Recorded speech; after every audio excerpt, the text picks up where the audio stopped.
Alright, hello everybody. I know it's been a little bit since my last upload, as per usual. But today's topic of discussion is just gonna be upgraded Titan TV Man versus the pissoir toilet from episode 2. Uh, and I'll just have my tier list of the fudge boom Titans and stuff here for y'all to look at for the next couple of minutes, right? Actually, wait, no, hold on. I don't even have my screen on. There we go. Now my screen is on. All right, so yeah, pretty much right. So honestly, bro, I can't lie. Yeah, honestly, I don't even know what the fuck I'm doing here, bro. I must be strong for time or something subconsciously. All right, anyways, so obviously for this matchup, we're gonna have to like operate under a couple of presuppositions. Number one, there's two pissoir toilets. Or number one, there's two pissoir toilets, and number two, there's the pissoir toilets are capable of moving like just like in a normal toilet body instead of just being bound to the pissoir, right? So obviously we have to operate under those presuppositions. I mean, actually, honestly, we really don't, because I mean, there's obviously other win cons, right? So pretty much, right, the argument is just gonna go like this, right?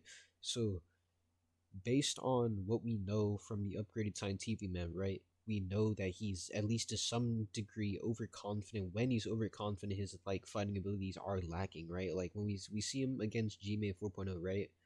In the fight with G-Man 4.0, he's backed up by both Astro Titan Cameraman and Titan Speakerman, right?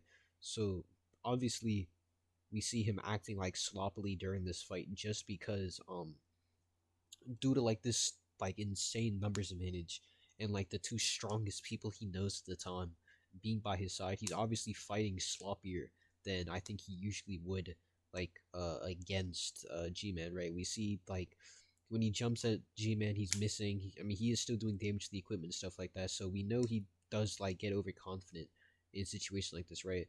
So considering upgraded Titan TV was capable of like beating up like large toilets who are just like generally considered to be stronger stuff like the scientists, some other just random large toilets, etc., etc. And we see he's like capable of damaging G-Man, right?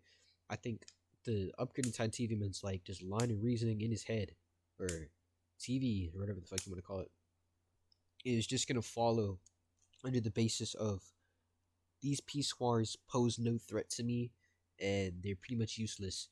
Now, obviously, if we operate under SBA, standard battle assumptions, he's gonna be aware that these are his opponents. But even if like this isn't under SBA, he's still gonna like just understand that these are his opponents, right?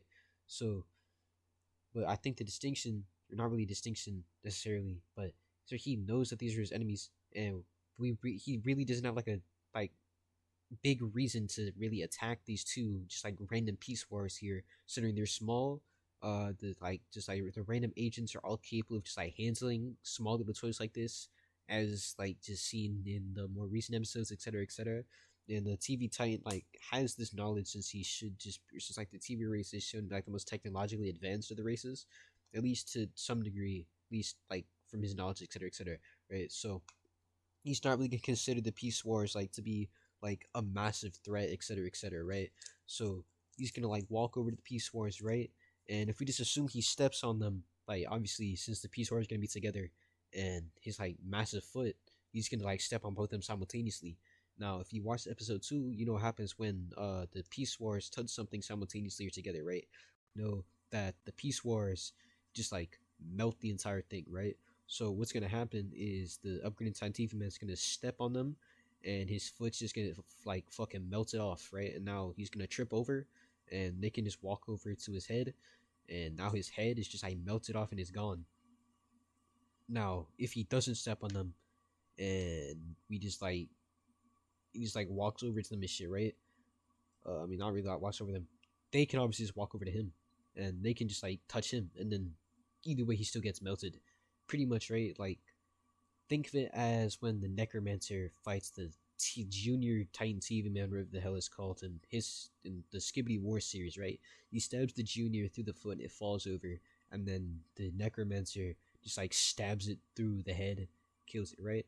So picture that as the win con, but instead of stabbing it through the leg, it's just like melting its leg off, right? Because we know we can like melt things to the bone. So I think he can just like melt off like like main supporting material of the TV Titan's leg, and then he's just gonna like fall over because like he's not gonna have like the same like muscle mass, I say with air quotes there, to like